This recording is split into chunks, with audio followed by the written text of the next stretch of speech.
नमस्कार। जरा सोचिए, क्या आज के जमाने की एक मर्डर मिस्ट्री को हजारों साल पुरानी किसी चाबी से सुलझाया जा सकता है? आज हम अश्विन सांघी के नॉवल द कृष्णा की दुनिया में गोता लगाने वाले हैं।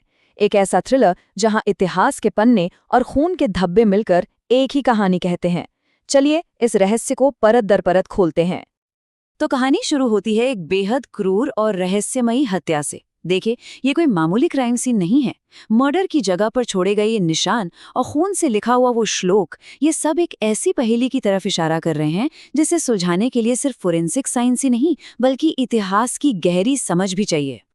और यही इस कहानी का सबसे बड़ा सवाल है। कहानी के हीरो एक हिस्टोरियन हैं, प्रोफेसर रवि मोहन सैनी, और वो अचानक खुद को इस हत्या के मेन सस्पेक्ट के तौर पर पाते हैं। अब अपनी बेगुनाही साबित करने का उनके पास सिर्फ एक ही रास्ता है।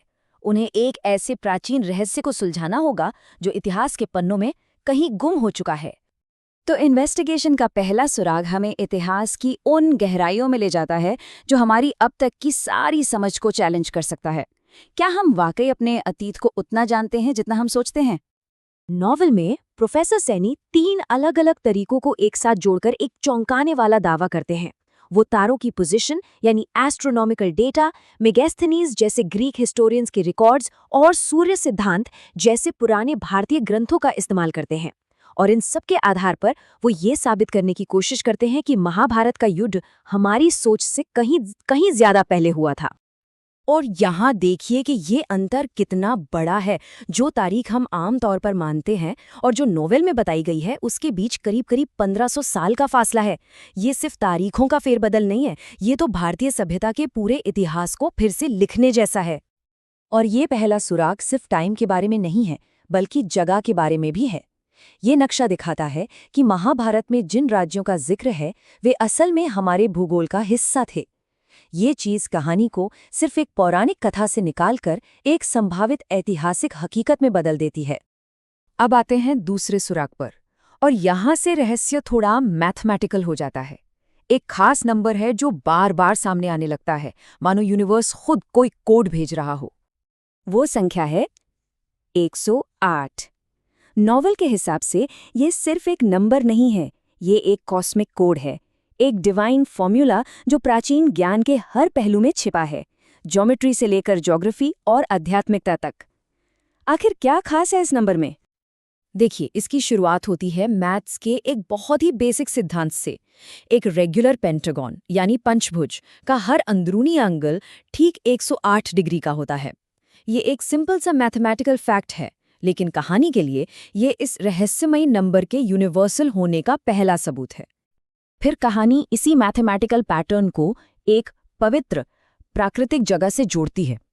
नॉवेल में दावा है कि कैलाश पर्वत का पश्चिमी हिस्सा ठीक 108 डिग्री के एंगल पर मुड़ा हुआ है।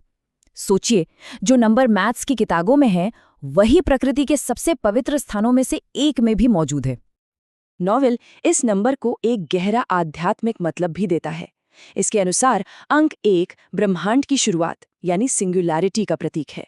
0 हमारे मौजूदा यूनिवर्स का गोलाकार रूप है और 8 इन्फिनिटी यानी अनंतकाल का प्रतीक है। मतलब एक ही नंबर में पूरा ब्रह्मांड समाया हुआ है। अब तीसरा सुराग इस जांच को भारत की सीमाओं से बाहर पूरी दुनिया में फैला देता है।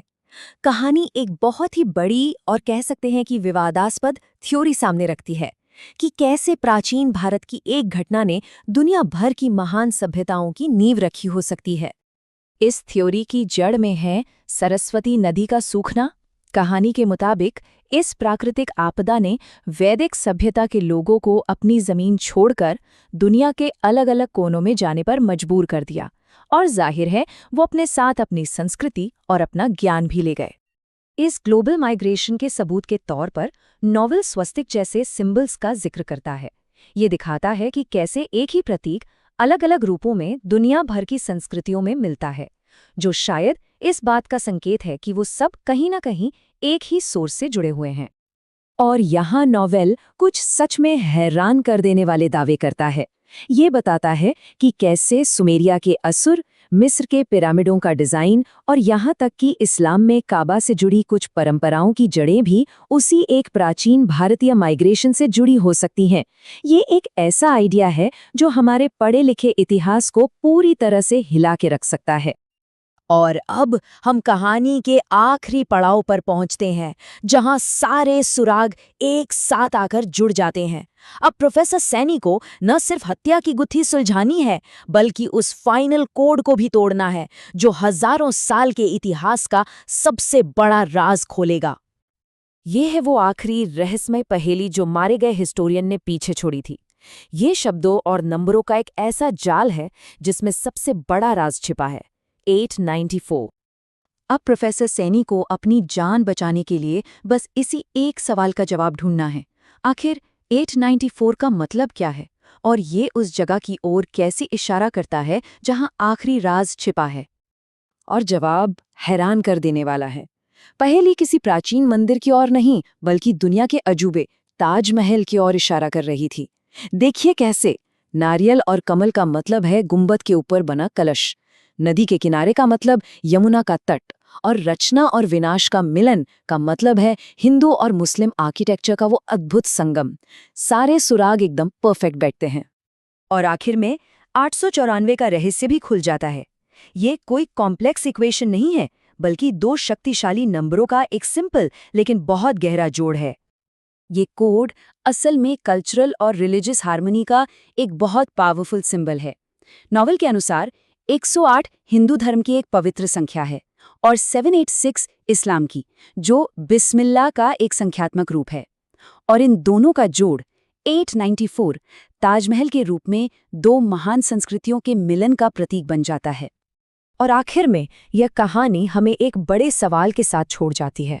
हमारे चारों ओर मौजूद प्राचीन प्रतीकों, नंबरों और कहानियों में और कितने ऐसे ही राज छिपे हो सकते हैं। शायद इतिहास सिर्फ किताबों में नहीं, बल्कि हमारे चारों ओर मौजूद इन कोड्स में है, जो बस तोड़े जाने का इंतजार कर रहे हैं।